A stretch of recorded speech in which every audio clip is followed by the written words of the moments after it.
какво решение нудиме сега за излез од кризата.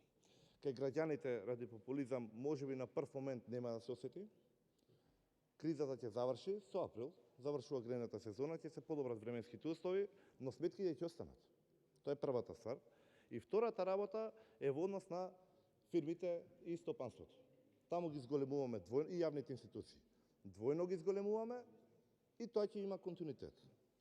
Се сложувам. Ако збориме за одговорност, заедно било каква иницијатива или амандман, стојам на располагање, ќе го потпишеме да секој што се огрешил да си одговара. Сметам дека тоа е основата за да имаме некаква основа за иднина во оваа држава. Напротив, сега во моментов што имаме ситуација е што и да се случи, никој не носи одговорност. И конечно само за крајот. Европската комисија веќе укажа за состојбите во животната средина. Еве сега кажуваме за дело со алтернативните горива, бидејќи може да ни се случи катастрофа. Наведено е стриктно дека имаме проблеми со недостаток на транспарентност. Ви благодарам. Благодарам. Има збор пратеник од Антонио Милошовски, повелете.